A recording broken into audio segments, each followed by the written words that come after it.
आइए सभी लोग कनेक्ट हो जाइए, स्टार्ट किया जाए। ये है क्लास, सब्जेक्ट ETDE ट्यूब, ठीक है। चलिए आइए सभी लोग कनेक्ट होइए। तो पिछली क्लास में हम लोगों ने टॉपिक को कवर कर रहे थे, तो अच्छे से नहीं चल पाया था, ठीक है। तो आपने कंटीजेंसी के बारे में लिखा होगा, थोड़ा बहुत शायद लिख लिया होगा, पूरा हमने आपको लिखा दिया था, ठीक है। तो आज कुछ और पॉइंट्स को हम लोग लिखेंगे। जैसे सपोज करिए आपका सुपरविज़न चार्ज है, हेडिंग डालेंगे सुपरविज़न चार्ज, डालिए हेडिंग, सभी लोग डालेंगे सुपरविज़न चार्ज, ठीक है। सुपरविज़न चार्ज क्या होता है इसको पहले समझते हैं, फिर इसको आप लोग लिखिएगा। देखिए सुपरविज़न चार्ज का मतलब क्या होता है कि जब भी हम कोई भी इलेक्ट्रिकल इंस्टॉलेशन लगाते हैं तो उसमें क्या होता है कि हम लोग जब लेबर जो काम करता है वहाँ पे इंस्टॉलेशन में, ठीक है, कोई भी इलेक्ट्रिकल इंस्टॉलेशन जब करते हैं तो कोई लेबर जब लगे होते हैं या कोई वर्कर्स लगे होते हैं तो उनकी देखभाल के लिए, इसकी यानी कि निगरानी करने के लिए क्या होता है, हम एक टेक्निकल स्टाफ की रिक्वायरमेंट होती है। टेक्निकल स्टाफ की रिक्वायरमेंट होती है किस लिए? क्योंकि वो जो वर्कर्स होते हैं या लेबर होते हैं उनकी निगरानी के लिए कि वो लोग प्रॉपर तरीके से वर्क कर रहे हैं या नहीं कर रहे हैं, ठीक है। तो उन सारी चीज़ों के लिए हम लोगों को क्या करना पड़ता है, एक टेक्निकल स्टाफ की रिक्वायरमेंट होती है या टेक्निकल स्टाफ की ज़रूरत होती है।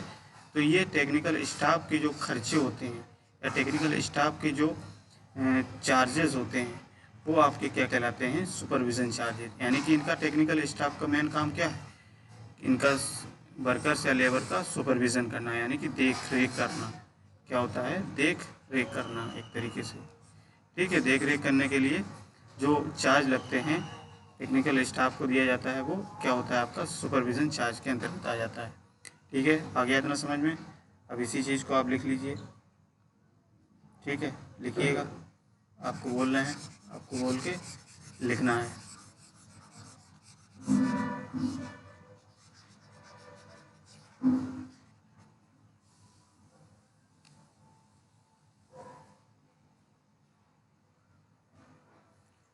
तो चलिए लिखेंगे। ये किसी इलेक्ट्रिकल इंस्टॉलेशन में, किसी इलेक्ट्रिकल इंस्टॉलेशन में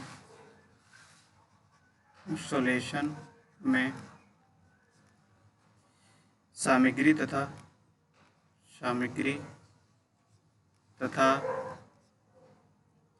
लेबर के अतिरिक्त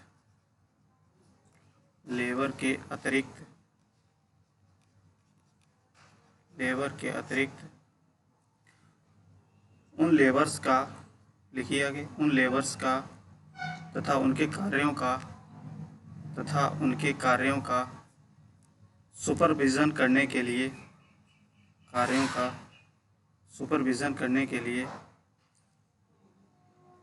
टेक्निकल स्टाफ की ज़रूरत पड़ती है। लिख रहे हैं ना सभी लोग? लिखते रहिए। टेक्निकल स्टाफ की ज़रूरत पड़ती है। इन स्टाफ के वेतन तथा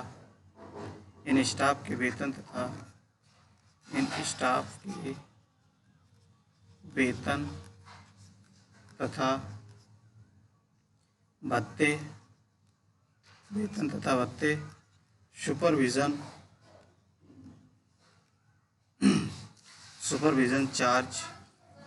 सुपरविज़न चार्ज के अंतर्गत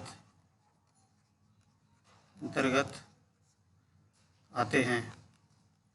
क्या है सुपरविज़न चार्ज? क्या होता है, जो भी टेक्निकल या सुपरविज़न के लिए जो खर्चे होते हैं, जो लेबर्स, जो सुपरविज़न चार्ज करने के लिए जो टेक्निकल स्टाफ होता है उसका जो चार्ज होता है वो आपका सुपरविज़न चार्ज के अंतर्गत आता है, ठीक है। इतना समझ में आ गया? चलिए नेक्स्ट हेडिंग डालिए। नेक्स्ट हेडिंग डालेंगे मार्केट सर्वे।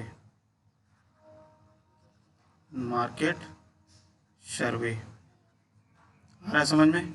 चलिए नेक्स्ट हेडिंग डालेंगे मार्केट सर्वे। इसमें लिखिए, देखिए मार्केट सर्वे क्या होता है।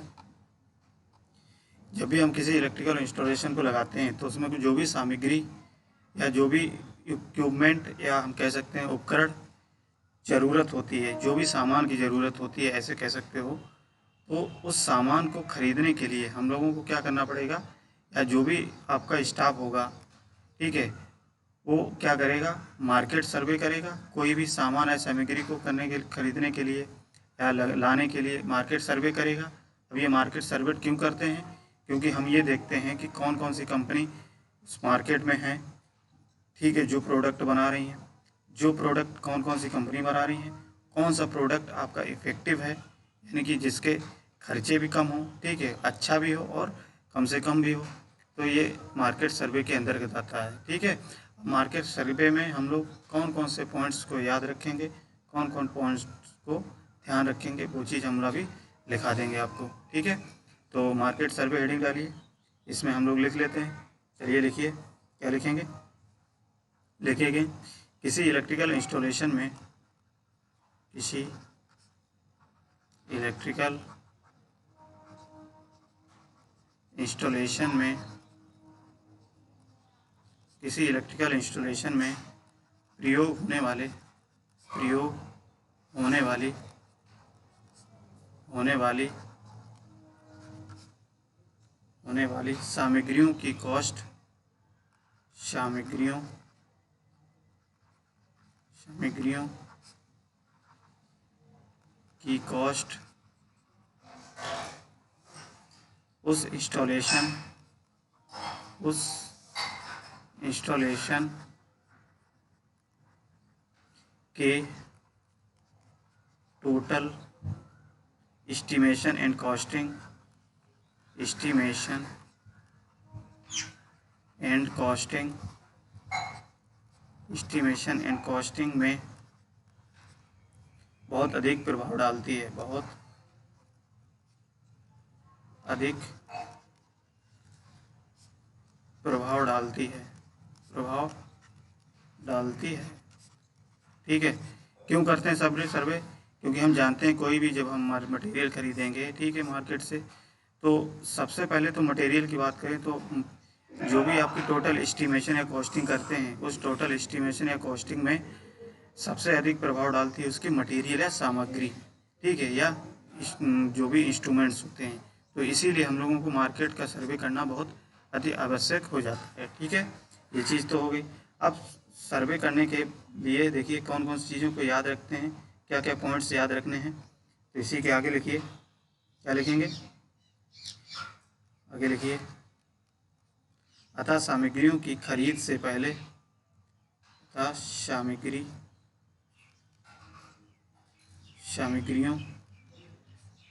के खरीद से पहले उस सामग्री का मार्केट सर्वे, मार्केट सर्वे, मार्केट सर्वे सामग्रियों की खरीद में, सामग्रियों, सामग्रियों की खरीद में, आगे लिखते रहिए, खरीद में मार्केट सर्वे, मार्केट सर्वे, सर्वे प्रथम स्तर पर होता है, प्रथम स्तर पर, स्तर पर होता है। ठीक है, जिसके अंतर्गत, जिसके अंतर्गत निम्न जानकारियाँ, जानकारियाँ या जानकारियों को एकत्रित की जाती हैं। ठीक है, अब कौन कौन सी जानकारियाँ एकत्रित की जाती हैं, कौन कौन सी इंफॉर्मेशंस को कलेक्ट किया जाता है, वो चीज़ हम लोग आगे देख लेते हैं। तो हेडिंग डालिए, इसी में पॉइंट्स के फॉर्म में लिखिए। ठीक है, देखते रहिए, आ रही आवाज़, सही आ रही सभी लोगों को। चलिए पॉइंट के फॉर्म में लिखिए कौन कौन सी कंडीशंस होती हैं, कौन से पॉइंट्स हैं उनको लिखिए उस सामग्री के कौन कौन से उत्पादक हैं। तो मार्केट सर्वे करने जाएंगे तो उसमें हम लोग क्या क्या चीज़ें ऑब्जर्व करेंगे, क्या क्या चीज़ें देखेंगे, ठीक है। उसमें लिखेंगे उस सामग्री, यानी कि जो भी आपको सामग्री खरीदनी है उस सामग्री के कौन कौन से उत्पादक हैं। उत्पादक का मतलब कौन कौन उनको बनाता है, कौन कौन कंपनियां उनको बनाती हैं जो भी सामग्री हमको चाहिए, ठीक है। कौन कि आप जैसे मार्केट में जाते हैं तो कोई चीज़ जब खरीदते हैं तो उसमें देखते हैं कि ये कौन सी कंपनी का सबसे अच्छा प्रोडक्ट है, ठीक है। कौन सी कंपनी ये प्रोडक्ट बनाती है, कौन कौन सी कंपनियाँ ये बनाती हैं प्रोडक्ट। तो उसी बेसिस पे हम लोग क्या करते हैं, नंबर 1 पॉइंट को ये ऑब्जर्व करते हैं, ठीक है। दूसरा पॉइंट क्या करेंगे, दूसरा पॉइंट लिखेंगे उस सामग्री का विभिन्न कंपनी में क्या मूल्य है। उस सामग्री का विभिन्न, यानी कि अलग अलग कंपनियों में विभिन्न कंपनीज में क्या मूल्य है, ठीक है। ये देखेंगे। दूसरी चीज़, थर्ड चीज़ क्या होगी, थर्ड पॉइंट क्या ऑब्जर्व करेंगे कि कौन सी सामग्री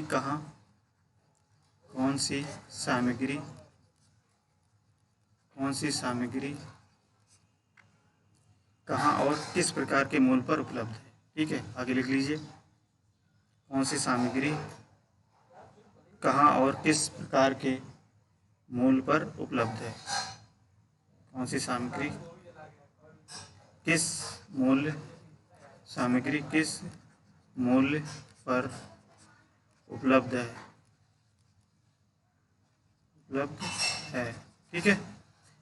फोर्थ पॉइंट क्या ऑब्जर्व करेंगे, फोर्थ पॉइंट होता है कहाँ से सामग्री हमको खरीदनी, या जो भी आपके अलग अलग कंपनी को हमने कंपेयर कर लिया, कंपेयर करने पर अब हम ये देखेंगे, ये ऑब्जर्व करेंगे कि कहाँ से अब ये प्रोडक्ट जो है वो इकोनॉमिकल होगा, कहाँ से खरीदना हमारा आसान होगा, मतलब आसान होगा और सस्ता होगा, ठीक है। तो उसी के बेसिस पे क्या करते हैं, पहला कहाँ से सामग्री खरीदना इकोनॉमिकल होगा, कहाँ से सामग्री खरीदना इकोनॉमिकल होगा,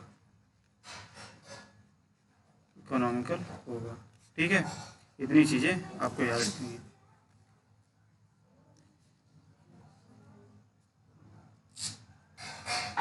तो ये तो हो गए आपके एक चीज़ें हम ऑब्ज़र्व करते हैं, जब भी मार्केट सर्वे करेंगे तो ये सारी चीज़ें ऑब्ज़र्व करते हैं, ये चीज़ें हम नोट करते हैं, ठीक है।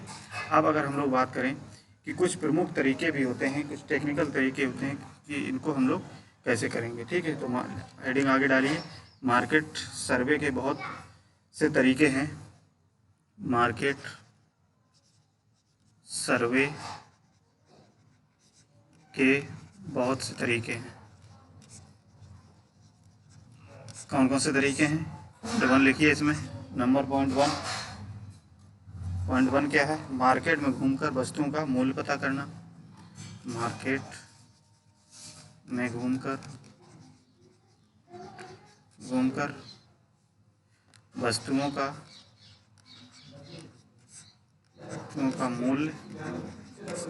का मूल्य पता करना,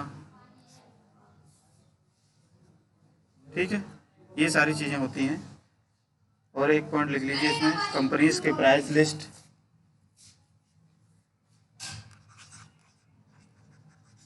कंपनीज के प्राइस लिस्ट देखना, ठीक है। ये सारी चीज़ें होती हैं, नोट करिए सभी लोग जल्दी जल्दी।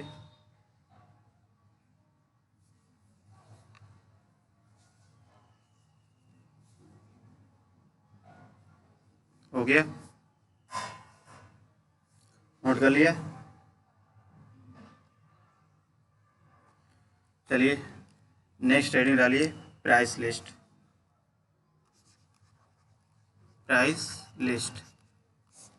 देखिए प्राइस लिस्ट क्या होता है, इसमें हम लोग क्या करेंगे, एक टेबल बनाएंगे और उसमें हम लोग ये देखेंगे कि अलग अलग प्रोडक्ट की, अलग अलग कंपनियों के प्रोडक्ट का एक लिस्ट बनाएंगे, ठीक है। जिसमें हम लोग देखेंगे कि कौन सा आपका अगर एक कोई प्रोडक्ट जो है वो इकोनॉमिकल होगा, तो उस तरीके से प्राइस लिस्ट हम सबकी देखेंगे। तो बना लीजिए, इसको लिख लीजिए, इसमें आप हेडिंग डालिए प्राइस लिस्ट। आवाज़ आ रही है ना सही? ठीक है,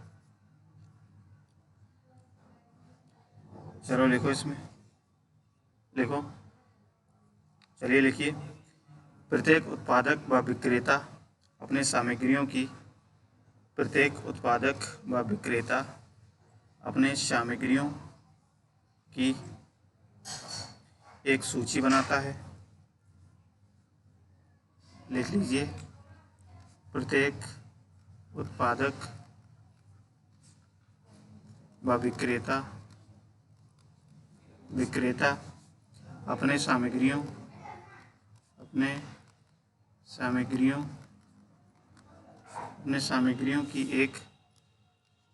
की एक सूची बनाता है, यानी कि एक लिस्ट बनाता है, एक सूची बनाता है, ठीक है। वैसा आगे लिखिए, जिससे वह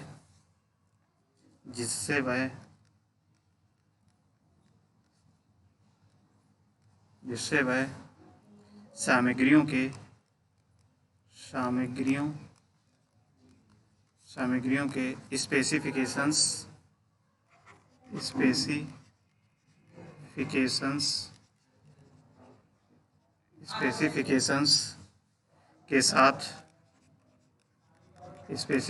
के साथ उसकी प्राइस तथा अन्य जानकारियाँ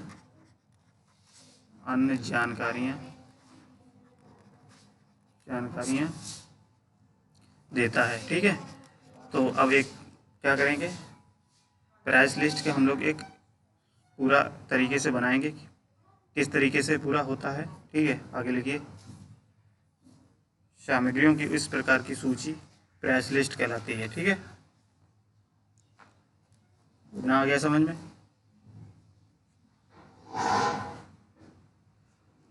अब देखिए, सबसे पहले क्या करेंगे, हम लोग एक कंपनी का नाम लिखेंगे। किस तरीके से ये पूरी तरीके से ऑब्जर्व करते हैं, तो नाम लिखेंगे सबसे पहले तो कंपनी का नाम, नेम ऑफ कंपनीज।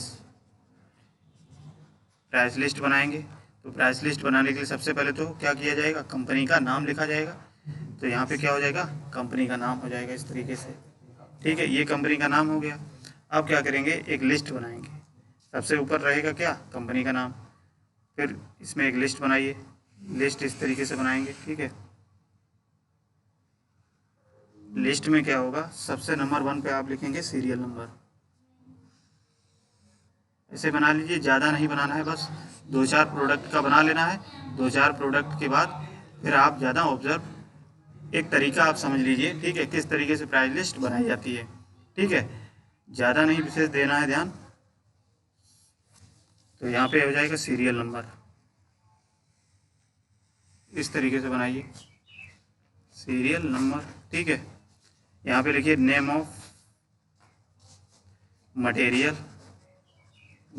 मटेरियल, यानी कि जो मटेरियल आप लेंगे, जो सामग्री खरीदेंगे या खरीदना होती है, तो उसका एक हम लोग स्पेसिफिकेशन देख लेते हैं, ठीक है, कि कौन से मटेरियल किस रेटिंग का है, कौन सा मटेरियल कितने अच्छा है, ठीक है। ये हो जाएगा। सेकंड कॉलम बनाएंगे रेट का, RATE, रेट का बना लीजिए, ठीक है। और ये कॉलम रहेगा आपका प्राइस का, ये प्राइस का रहेगा। तो इसको बनाइए सबसे पहले, ठीक है। बन जाए तो बताइए।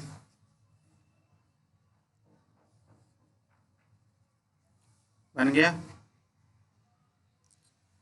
इसको बनाइए सबसे पहले। तो देखिए, कोई भी प्रोडक्ट ले सकते हैं, कोई ज़रूरी नहीं कि आप, एग्जाम्पल के तौर पे लेते हैं हम लोग, ठीक है।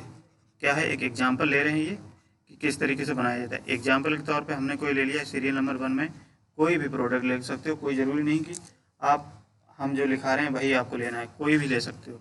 जैसे सपोज करिए हमको एक एक ट्यूब लेनी है, ठीक है, एक लाइट लेना है या बल्ब लेना है या फ्लोरेसेंट ट्यूब जो होती है उसको ले लेना है, ठीक है, या रॉड ले लेनी है जो भी। तो मान लिया हमने लिया एक फ्लोरेसेंट ट्यूब लाइट, ठीक है। अब इस ट्यूब लाइट में रेटिंग पहले लिखेंगे, जैसे 40 वाट की है मान लिया। अब इसमें 230 वोल्ट की रेटिंग हमने लिख दिया। रेटिंग के साथ में कुछ भी प्राइस, जो भी मार्केट प्राइस हो वो लिख लेंगे रेट। तो रेट में जो भी लिखा जाएगा वो पर के बेसिस पे लिखा जाएगा, ठीक है। प्राइस में कुछ भी, जो भी मार्केट प्राइस होगी उसी के बेसिस पे लिखा जाता है। तो मान लिया कोई भी लिख लीजिए, मान लिया यहाँ पे 50 रुपये लिख ले रहे हैं, ये क्या है 50 रुपीज़, 50 रुपीज़ लिख लिया। ऐसे ही कोई दूसरा अगर ले लेते हैं, एक तरीका आप आजमाइए कि हाँ किस तरीके से बनाया जाता है। जैसे प्रेशर ट्यूब होगी, जैसे कोई एमसीबी ले लो, चाहे एमसीबी ले लीजिए, चलिए एमसीबी मान लिया, एमसीबी, ठीक है। अब ये एमसीबी मान लिया तुम्हारी है 15 एम्पियर की, ठीक है। तो 15 एम्पियर की एमसीबी है। अब ये कौन सी कंपनी बनाती है, ठीक है, वो भी लिख सकते हो, कोई ज़रूरी नहीं। एमसीबी है, मान लिया ये एंकर की है, एंकर कंपनी सुनी होगी, या हैवेल्स मान लेते हैं, हैवेल्स भी तो बनाती है, ठीक है। हैवेल्स भी इस तरीके से यहाँ पर लिख लेंगे, ठीक है, प्रति के हिसाब से देखेंगे। तो इसका हमने मान लिया कि प्राइस है 80 रुपीज़, ठीक है, इस तरीके से। ऐसे थर्ड कोई भी आप लिख सकते हो, मान लिया प्रोडक्ट, और मान लिया ये तुम्हारा हो गया ट्यूबलाइट, एमसीबी हो गया। ऐसे ही मान लेते हैं कोई आप केबल ले लो, केबल मान लिया 1.5 mm स्क्वायर की केबल ले ली, ठीक है। केबल जो किसके द्वारा बनाएगी, मान लिया मेड बाय हैवेल्स या made by other country, other जो भी कंपनी हो, ठीक है। मान लिया इसकी ये जो है आपकी हैवेल्स की ही मान लेते हैं, ये भी हैवेल्स कंपनी है ना, ठीक। तो इसका जो रेट होगा वो किस बेसिस पे किया जाता है, पर 100 मीटर की बेसिस पे, यानी कि मीटर 100 की बेसिस पे केबल जो होती है, वायर जो खरीदते हैं वो 100 मीटर की बेसिस पे हम लोग एज्यूम कर लेते हैं। और इसका हम लोग रेट मान लेते हैं, कोई केबल है तो उसका रेट मान लेते हैं 300 मान लो या 400 मान लो, ठीक है, इस तरीके से। तो ये होता है एक तरीके से प्राइस लिस्ट। समझ में आ गया? बताइए, कमेंट करिए सभी लोग, समझ में आया कि नहीं आया। समझ में आया हो तो आगे बढ़िए, ना नोट करिए पहले।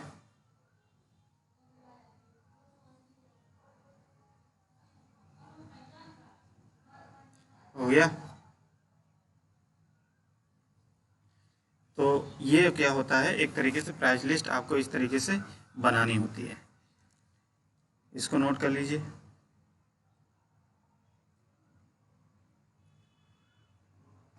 कुछ नोट हैं, कुछ नोट को आप नोट करिए। जैसे हमने नोट डाला है, जैसे नोट हेडिंग डाल के नोट लिखिए, लिखिए जैसे ये आप प्राइस लिस्ट बनाए हो, ठीक है। नंबर 1 पॉइंट में लिखेंगे ये है प्राइस लिस्ट, प्राइस लिस्ट, यह है प्राइस लिस्ट।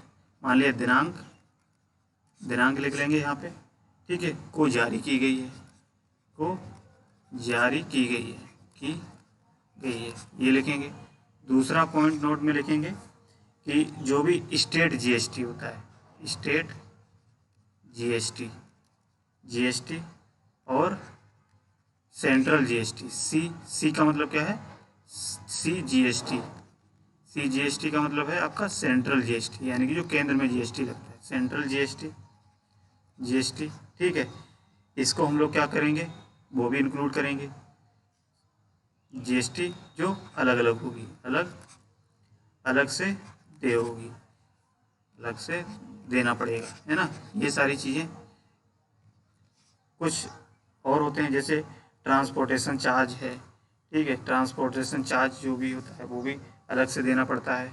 जैसे थोक विक्रेता होते हैं तो उनके लिए क्या होता है, 10% की छूट दी जाती है, ठीक है। तो ये सारी चीज़ें जब भी हम प्रोडक्ट खरीदते हैं तो ये सारी चीज़ें हम लोग देखते हैं, ध्यान देते हैं कि जीएसटी कितना लग रहा है, क्या है, ठीक है। जैसे थोक विक्रेता है तो उसको जब ज़्यादातर केसों में क्या होता है 10% की छूट दी जाती है।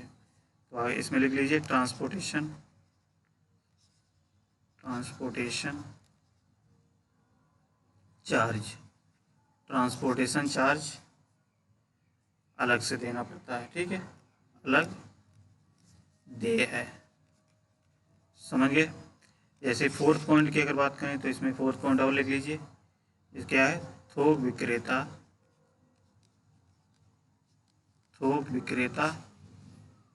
के लिए थोक विक्रेता के लिए 10% की छूट। कितने परसेंट की छूट? 10% की छूट दी जाएगी, ठीक है। ये पॉइंट आप लिख लीजिए। आ गया समझ में? आज तो आपकी क्लास बफरिंग नहीं कर रही होगी शायद, बताइए। आ गया समझ में सबके?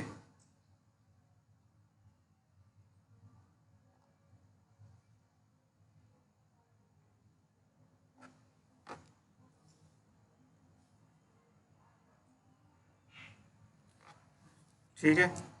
अब देखिए नेक्स्ट लिखेंगे, हेडिंग डालिए net price. Net price, net price को लिखते हैं।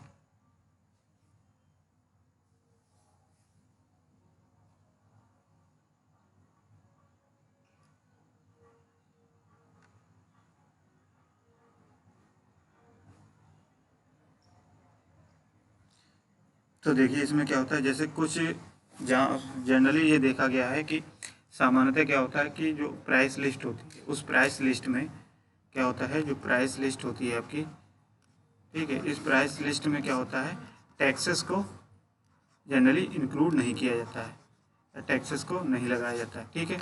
लेकिन नेट प्राइस में क्या होता है कि नेट प्राइस में टैक्सेस को क्या कर लिया जाता है, इंक्लूड कर लिया जाता है।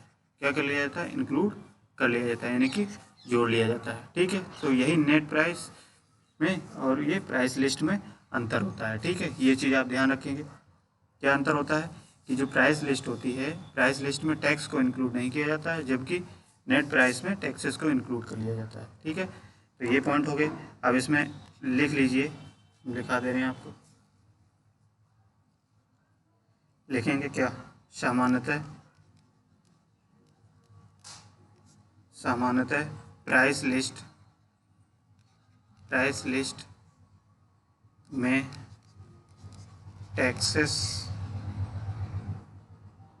टैक्सेस को सम्मिलित नहीं किया जाता है।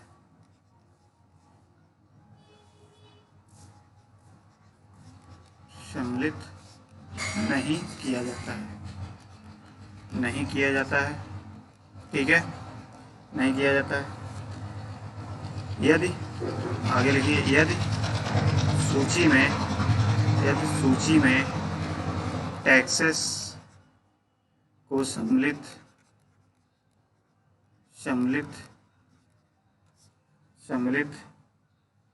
कर दिया जाए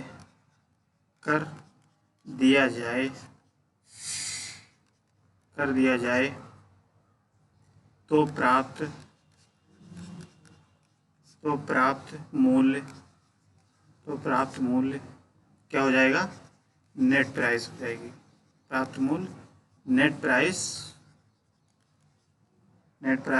कहलाता है, नेट प्राइस कहलाता है, ठीक है ना, हो गया।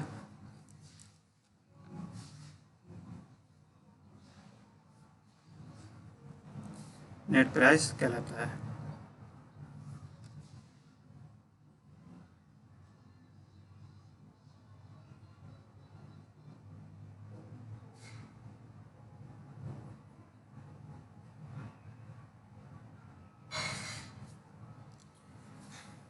बताइए समझ में आ गया सभी को? तो इस तरीके से नेक्स्ट हेडिंग डालेंगे आप, preparation of list of material. अब हम लोग क्या करेंगे कि जो मटेरियल्स होते हैं उसकी हम लोग एक प्रिपरेशन लिस्ट बनाएंगे, ठीक है। यानी कि मटेरियल को, preparation of list of material heading डालेंगे। सबसे पहले क्या डालेंगे, प्रिपरेशन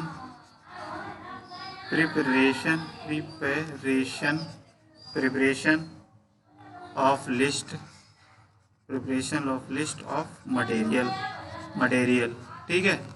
तो ये क्या होता है, प्रिपरेशन ऑफ लिस्ट मटेरियल। इसमें आप लिख लीजिए, फिर इसको समझाते हैं, ठीक है, किस तरीके से लिस्ट को बनाया जाएगा। तो देखिए क्या होगा, देखिए किसी इलेक्ट्रिकल इंस्टॉलेशन में प्रयोग की गई सामग्रियों को, किसी भी इलेक्ट्रिकल इंस्टॉलेशन में, लिख लीजिए, किसी भी इलेक्ट्रिकल इंस्टॉलेशन में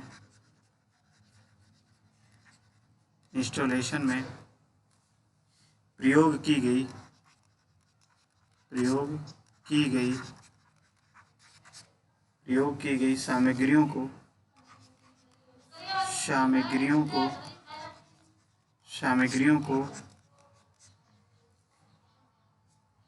सामग्रियों को एक स्थान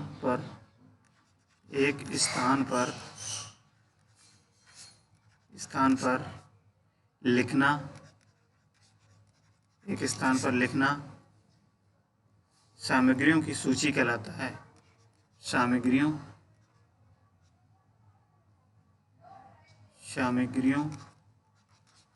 की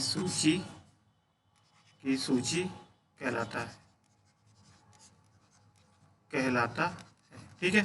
अब देखिए इसमें क्या होता है, इस तरीके से इसको हम लोग बनाएंगे, इसकी मटेरियल की लिस्ट। तो मटेरियल की लिस्ट किस तरीके से बनाई जाती है, कुछ पॉइंट और लिख लीजिए, अच्छा इसमें, ठीक है, आगे इसी में लिखिए, ठीक है। अब हम नहीं लिखेंगे, आप लिखिए, चलिए बोल रहे हैं हम, लिखिए आप। इलेक्ट्रिकल इंस्टॉलेशन के, आगे लिखिए, इलेक्ट्रिकल इंस्टॉलेशन के एस्टिमेशन तथा कॉस्टिंग में सूची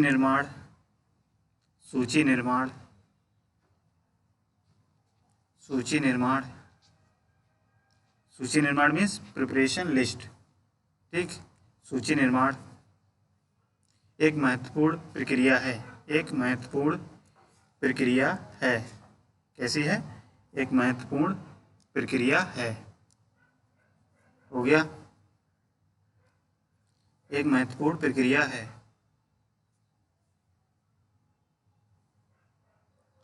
सूची में इलेक्ट्रिकल, आगे लिखिए, सूची में इलेक्ट्रिकल इंस्टॉलेशन में प्रयोग सभी सामग्रियों की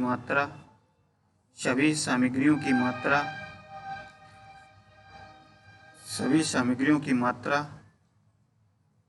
कॉमा प्रकार, क्या है आगे, मात्रा यानी कि अमाउंट, कितना अमाउंट यूज कर रहे हैं उस मटेरियल का, अमाउंट, कॉमा प्रकार यानी कि किस टाइप का है, ठीक है। नेक्स्ट विशिष्टता का मतलब स्पेशलाइजेशन, यानी कि किसके लिए वो मटेरियल यूज किया जाता है, ठीक है, वो चीज़ लिखेंगे, कह सकते हैं स्पेशलाइजेशन या विशिष्टता कह सकते हो, विशिष्टता, ठीक है, विशिष्टता तथा मूल्य अंकित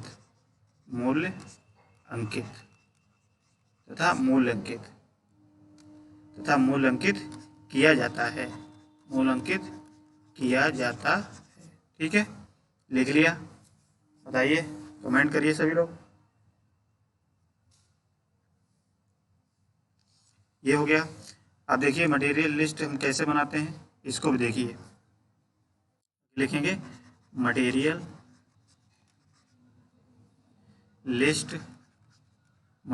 लिस्ट को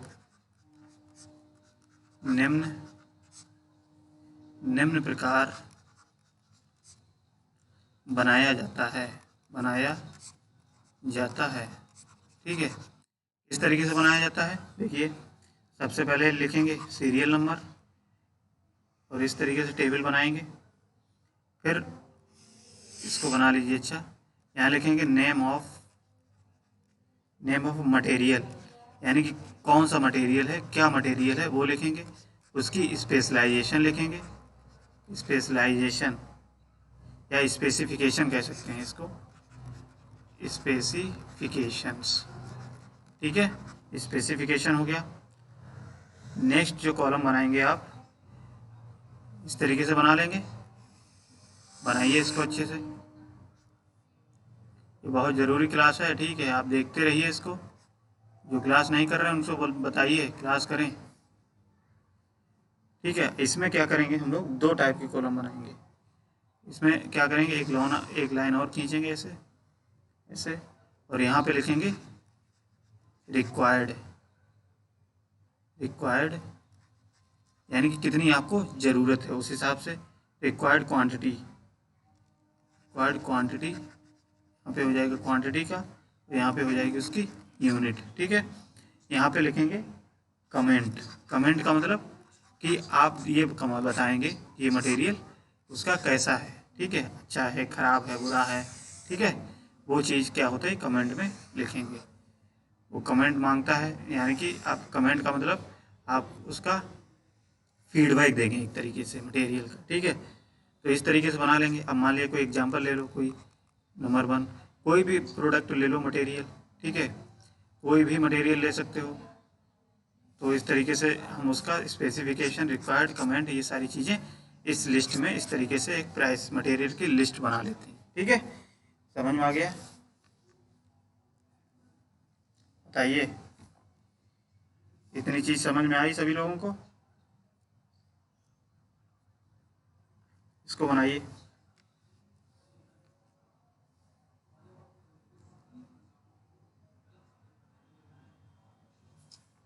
इसको बनाइए अच्छे से।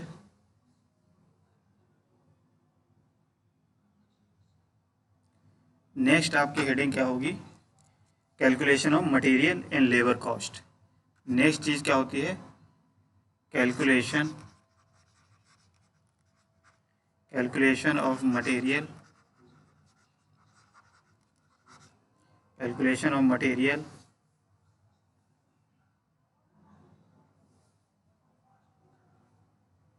Calculation of material and labour cost, ठीक है। Material cost and labour cost, इसको हेडिंग डालिए। तो इसकी भी हम लोग क्या करेंगे, किस तरीके से क्या करेंगे वो भी लिखेंगे। तो इसमें लिखेंगे, आगे लिखिए, किसी इलेक्ट्रिकल इंस्टॉलेशन के एस्टिमेशन, किसी इलेक्ट्रिकल इंस्टॉलेशन के एस्टिमेशन तथा कॉस्टिंग में मटेरियल कॉस्ट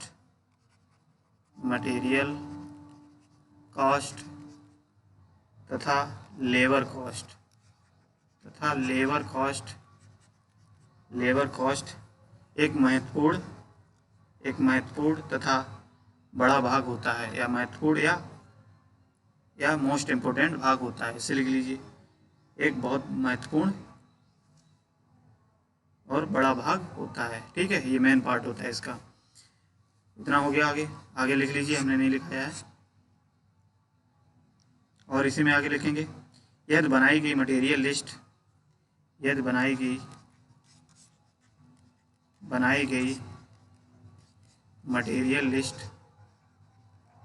मटेरियल लिस्ट तथा नेट प्राइस लिस्ट,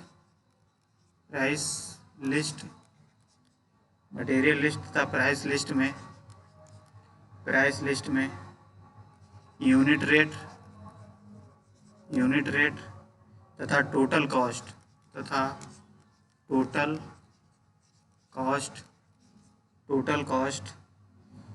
को सम्मिलित कर दिया जाए,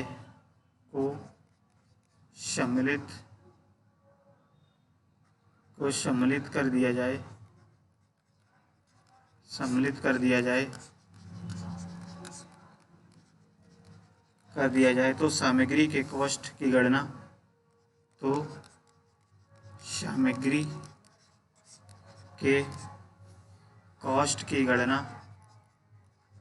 की गणना, या कैलकुलेशन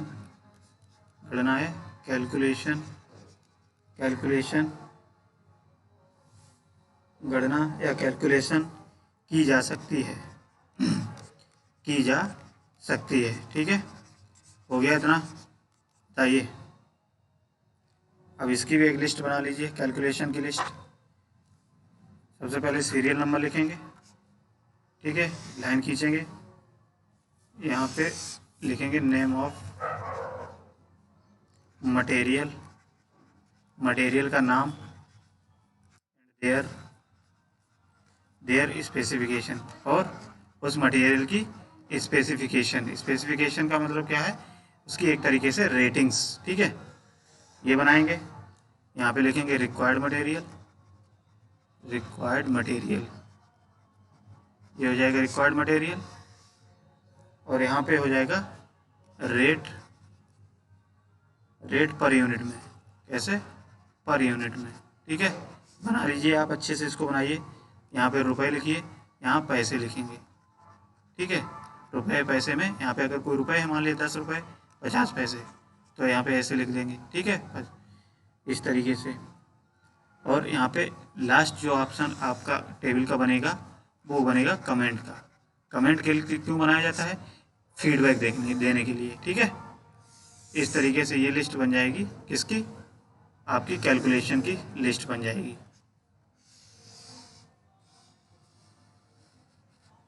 बना लीजिए इसको। यहाँ पे सीरियल नंबर होगा 1 2 3 4 5, इस तरीके से जितने भी प्रोडक्ट होंगे उनका एक सीरियल होगा। ठीक है, इसमें क्या होगा, इसमें आपका हो जाएगा मटेरियल का नाम, ठीक है, उनके स्पेसिफिकेशन। जैसे कोई मान लिया बल्ब है, ठीक है, तो बल्ब कितने वाट का है, ठीक है, वो लिखेंगे। और लिखना चाहो तो कंपनी का नाम भी लिख सकते हो। ठीक है, यहाँ पे कितने चाहिए बल्ब कंपनी में इंस्टॉलेशन लगाने में के लिए, ठीक है, या कोई भी इंस्टॉलेशन लगाने के लिए कितना रिक्वायर्ड है, ये यहाँ पे लिखेंगे। रुपए, कितना आपका पैसा लग रहा है उस प्रोडक्ट के लिए, ठीक है, पैसे में लिखेंगे। ये कमेंट, कमेंट का मतलब क्या है, यहाँ पे आप फीडबैक देंगे कि ये अच्छा है, बुरा है, खराब है, वो उस तरीके से। ठीक है, आ गया समझ में इतना। तो चलिए आज फिलहाल हम लोग इतना ही रखते हैं। ठीक है, कल देखते हैं आगे, नेक्स्ट क्लास में और आगे पढ़ेंगे। और जो लोग नहीं आ रहे हैं उनसे कह दीजिए क्लास करें सभी लोग। ठीक है, चलिए अपना ध्यान रखिए, मास्क लगाए रखिए, बाहर मत निकलिए। चलिए फिर, बाय बाय, थैंक यू, धन्यवाद।